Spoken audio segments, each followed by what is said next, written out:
Buenos días, mi nombre es Sonia Bermúdez, soy neuroradióloga, trabajo en el Hospital Universitario de la Fundación Santa Fe de Bogotá, parte del comité científico de este importante congreso, que es el Congreso Nacional de Radiología y el Congreso de la SILAN, Sociedad Ibero-Latinoamericana de Neuroradiología. Estoy acá con los doctores Roy Riascos y el doctor José Ignacio Suárez. Ellos son conferencistas invitados colombianos, pero que viven en Houston, y quienes han venido como parte del simposio de infarto cerebral, uno de los temas centrales de este congreso. La primera pregunta que quiero hacerle al doctor José Ignacio Suárez es que nos diga para el público general qué es un accidente cerebrovascular.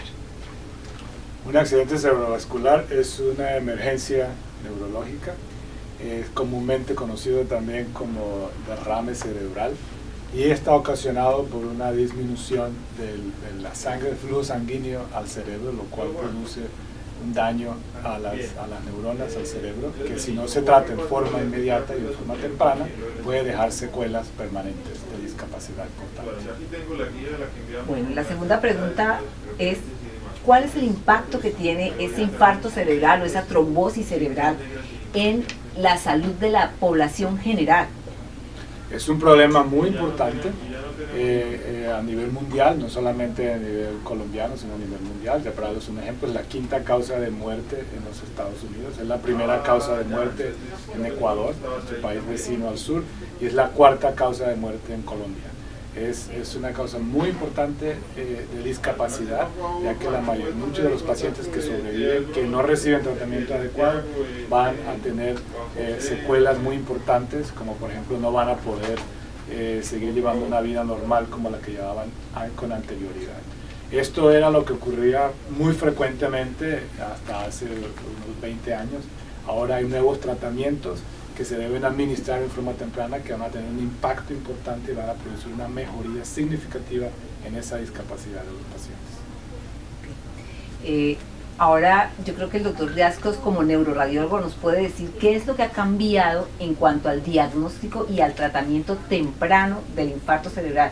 ¿Qué es eso de que el infarto tiene que ver con el tiempo? ¿Por qué tiempo es cerebro? Bueno, muchas gracias, Sonia. Una cosa muy importante es que el público está acostumbrado a oír de los infartos y de las isquemias cardíacas. Ahora vamos a cambiar esto completamente, porque ahora podemos hacer también tratamientos tempranos con las isquemias cerebrales. Hace muchísimos años se están haciendo cambios para reperfundir o abrir otra vez los vasos sanguíneos que están ocluidos en el corazón, pero no se había podido hacer algo muy claro con el cerebro. Desafortunadamente, a partir de muchos estudios que se habían hecho, no se había podido describir o no se había podido demostrar cómo quitar los coágulos que estaban tapando el flujo a ese parénquima del cerebro, al cerebro que se iba a morir, podían mejorar la sobrevida. Así duramos muchos años. La única opción que teníamos es poner sustancias que adelgazan la sangre por vía endovenosa, pero eso realmente no estaba mejorando mucho la sobrevida, o por lo menos no de una manera sustancial.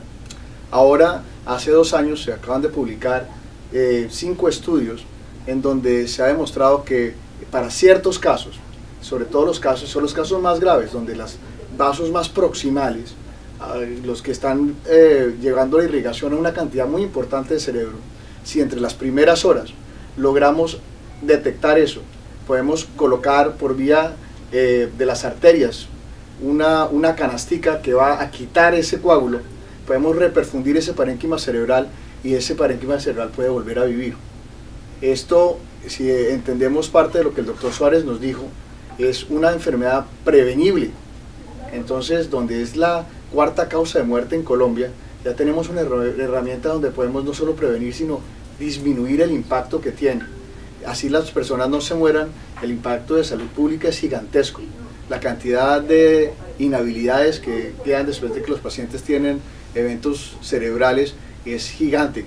Entonces es muy importante entender estas nuevas alternativas, estos nuevos procedimientos, porque en la población general esto puede tener un impacto muy importante. Bueno, doctor Ignacio, cuéntenos ¿qué debe saber la gente, la población general, el común de las personas del infarto en que nos puedan ayudar para que todos trabajemos como un equipo en pro de salvar el cerebro?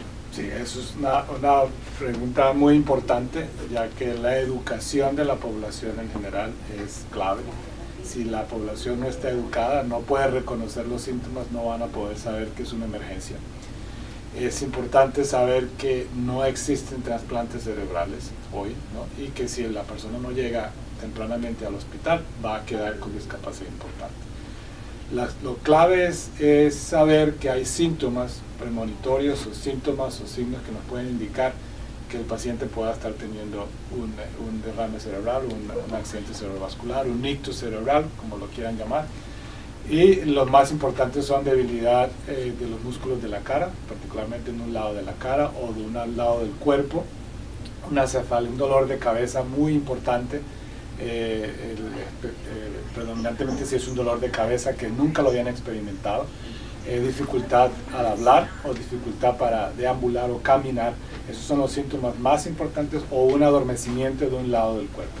Si las personas tienen uno de esos síntomas, deben consultar en forma inmediata, ir a un hospital, a un servicio de urgencias para que lo vean. No puede esperar, no puede empezar a llamar a otros médicos a ver si de pronto alguien les responde.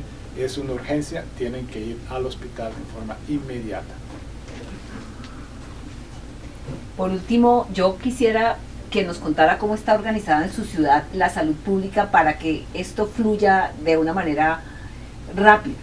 Sí, en Houston lo que hacemos es, tenemos programas de educación y programas a nivel regional y local en toda la ciudad. Es un problema de salud pública, como ya la doctora Bermúdez había mencionado, de tal manera que es una de las prioridades de salud para nuestra comunidad. Entonces, es importante la educación del público.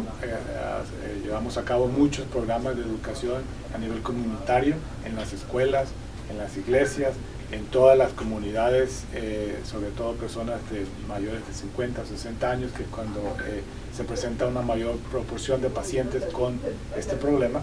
Y también se educa a las personas que van a ofrecer la atención médica del paciente, por ejemplo, todos los servicios de ambulancias, tanto privadas como públicas, y una educación importante también a nivel de los servicios de urgencias y en todos los hospitales de toda la región.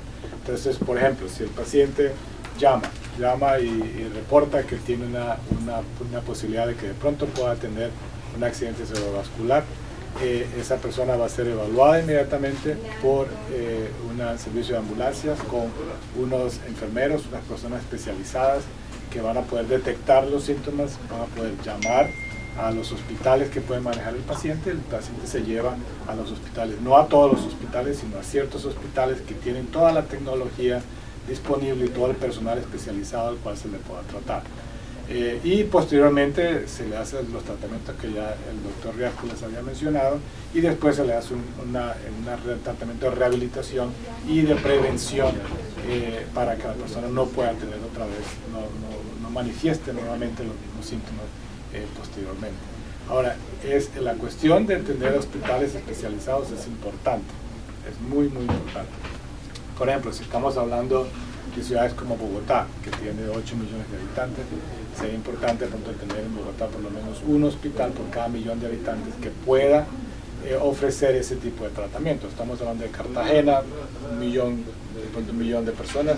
Por lo menos debe haber uno o dos hospitales en Cartagena en donde se pueda ofrecer todo este tipo especializado de tratamiento y que puedan ayudar a la educación de toda la población. Pero es importante también que haya unas propuestas de gobierno, unas propuestas que se involucre la parte pública y la parte privada para hacer algo en conjunto y poder otorgarle al paciente el tratamiento que merece.